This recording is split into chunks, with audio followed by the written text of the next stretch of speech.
Hello and welcome to the final episode of Meatless Tuesdays.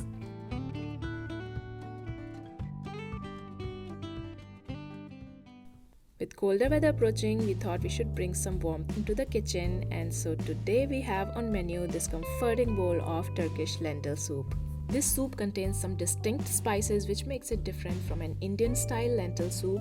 Don't be scared looking at the ingredient list. I will walk you through the ingredients and I will also tell you where you will easily find them in Germany. Let's start with the red lentils, which I buy organic from Aldi, but you can find them at pretty much any other grocery store in Germany as well, and also at any Indian or Turkish stores. I'm going to wash 150 grams, that is 3/4 cup of red lentils. I fill them with water and then I rub the lentil grains gently between the fingers to clean them thoroughly.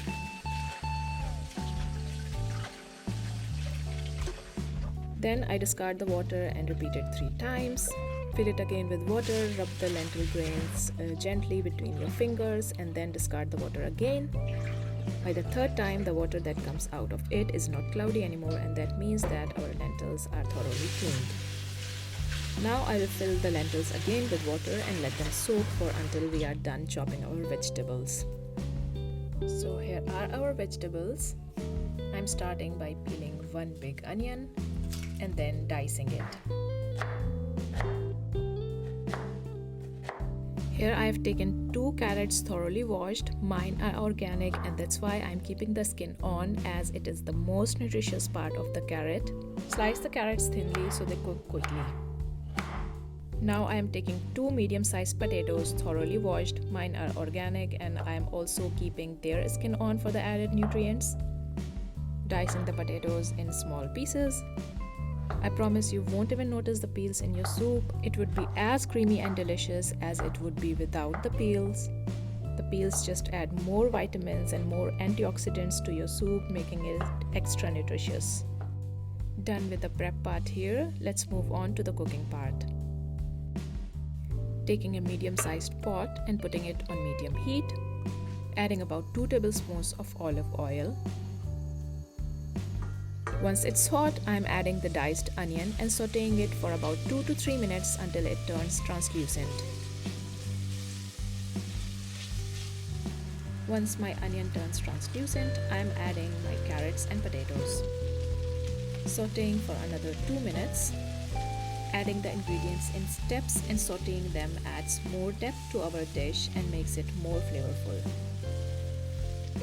After 2 minutes of sauteing, my vegetables have turned glossy, and now I'm going to add a tablespoon of tomato paste, which is a concentrated form of tomato puree. You can find it at any usual grocery store in Germany. If you don't have tomato paste on hand, you can substitute it with half cup of tomato puree instead. This adds a nice tangy element to our dish. Also going to add ajvar, which is a paste made of sweet peppers and aubergines. You can certainly find it at any Turkish store where I also got mine, but I've also seen it at Aldi, Rewe and Edeka. It not only adds a lot of flavor to our soup, but it also helps to balance the tanginess of tomatoes by adding some sweetness to the soup. You can replace it with paprika paste, which is also available very easily at Turkish stores. Here I am adding 2 tablespoons of ajvar to our pot. Also adding some dried mint, which you will also find at any Turkish store in Germany. It completely changes the flavor profile of the soup by adding a really refreshing aroma to it. I'm adding 1 tablespoon of dried mint here, along with 1.5 teaspoon of salt and about half teaspoon of freshly crushed black pepper.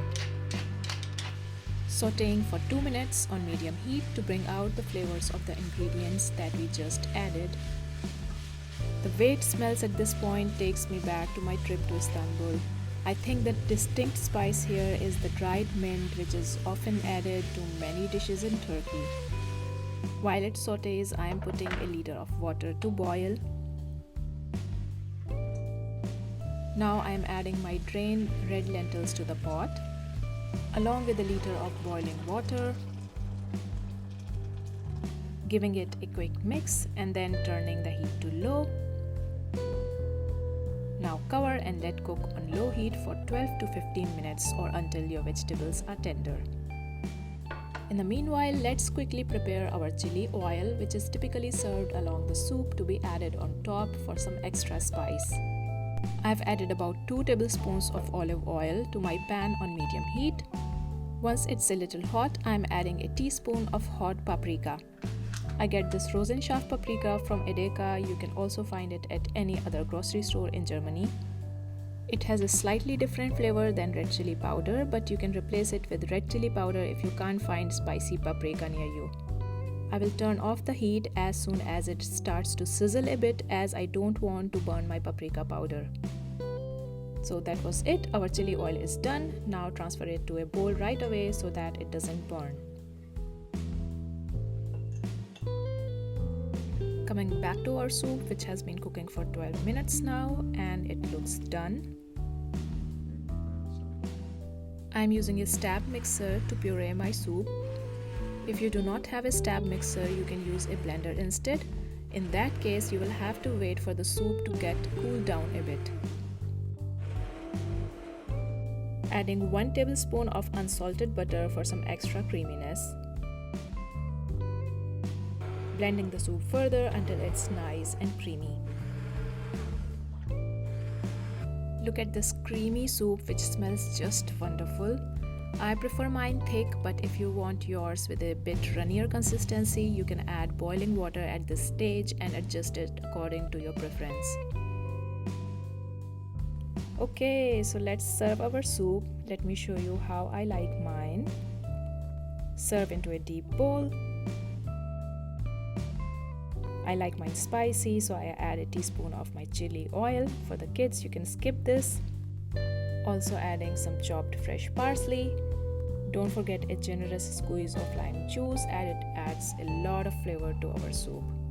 So guys, that was it for our Meatless Tuesday series. Let me know in the comments below which one of the 4 episodes you like the best from the Meatless series. I will see you next time with some other exciting recipes. Until then, take care and bye bye.